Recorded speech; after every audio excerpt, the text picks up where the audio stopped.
Madam President, many thanks for your words of felicitation.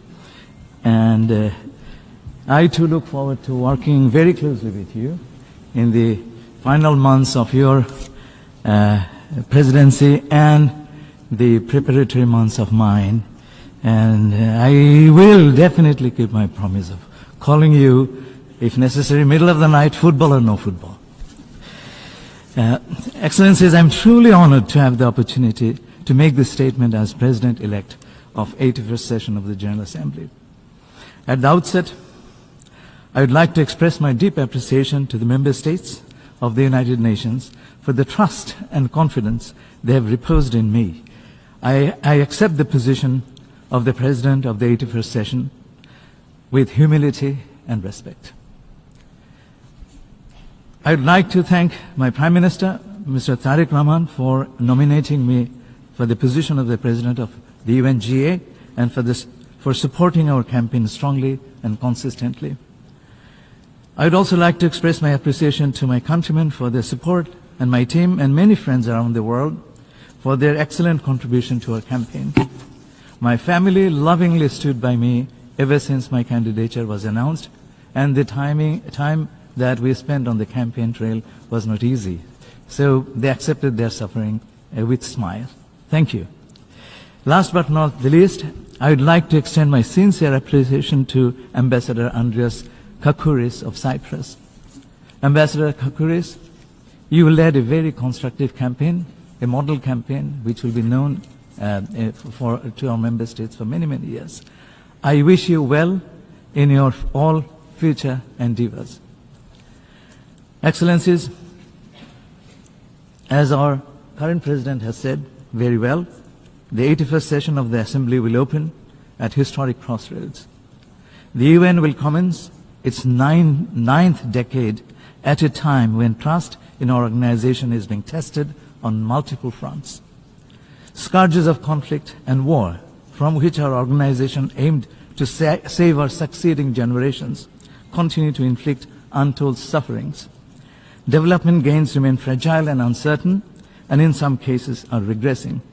Despite advancements in human rights, we witness a general backsliding of certain rights and freedoms across the world and shrinking humanitarian space. All this is happening at a time when multilateralism has come under increasing pressure and our organization faces financial stress. Taken together, these challenges tend to undermine the public trust and confidence in the ability of our organization to deliver its promises. And this is a challenge that I will confront together with all of you. As I mentioned during the interactive debate, working with all of you, I envision addressing these challenges along 6 pillars of action. First, in advancing the organization's work on peace and security, I will draw inspiration from the work of more than 200,000 peacekeepers from Bangladesh who have contributed actively to international peace and security across the globe, from Cyprus to Sudan. Building on my country's experience, I would uphold the Assembly's moral and political authority and champion a holistic approach to peacekeeping and peace building that prioritizes prevention and political solution, strengthens peace building, and protects civilians.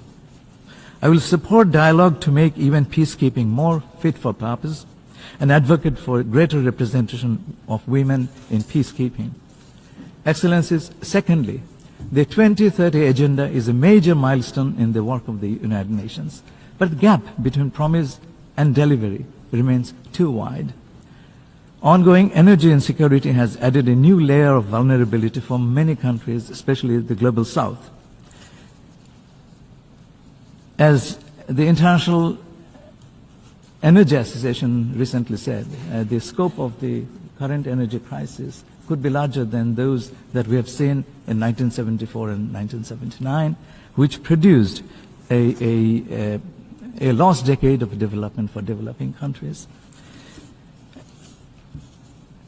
I intend to work closely with member states on how we can prevent another lost decade of development and protect the vulnerable people in developing countries.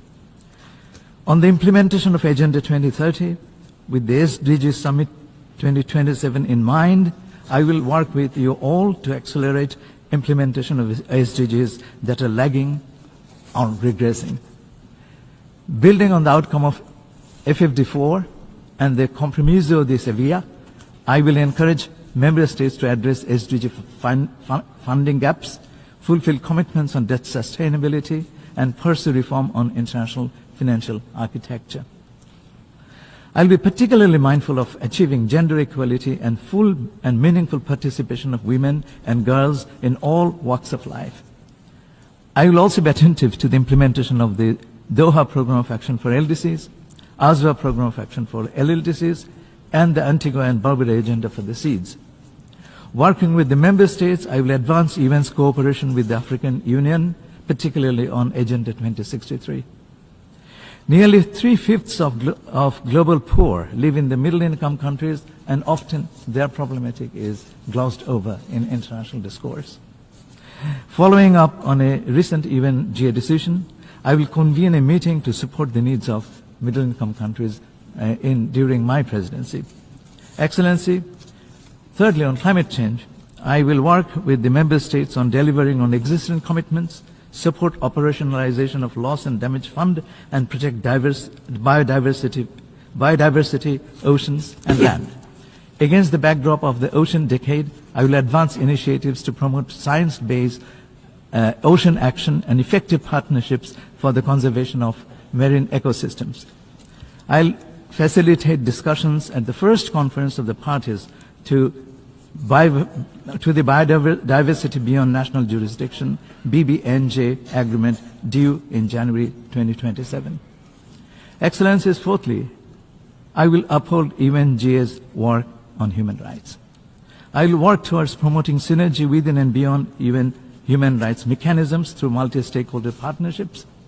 I will lend full support of the Office of the PGA to the high-level meetings to mark the 25th anniversary of the Durban Declaration and Programme of Action and the 40th anniversary of the Declaration on the Right to Development. I will underscore the importance of protecting humanitarian space and remaining attentive to refugees, migrants, and displaced communities whose vulnerabilities often miss the headlines. Bangladesh knows this in human terms, as you do, Mr. Secretary General, when you visited the Rohingya camps last year. And as we have been sheltering for years about 1.2 million forcibly displaced Rohingya nationals of Myanmar. I know it personally when I served as my government's high representative on the Rohingya issue. Excellency, fifth, emerging technologies including artificial intelligence, big data, and digital platforms bring immense opportunities, but also, like any new technology, they entail serious risks of inequality, bias, and misuse. The question is not whether we will use these technologies, we will, but how we will govern them wisely and fairly and equitably.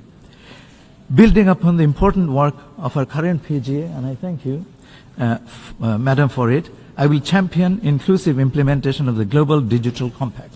I will work with UN Youth Office to address youth employment with the advent of AI and other emerging technologies. Excellency, finally, we must collectively demonstrate that the UN can adapt, reform, and better deliver, and justify every penny member states, all of you, contribute in order to restore trust in our organization. The 80th anniversary of the UN, marked by the UN 80 initiative, for which I profoundly thank Mr. Secretary General, as well as the Pact for the Future, the Global Digital Compact, and the Declaration on Future Generations,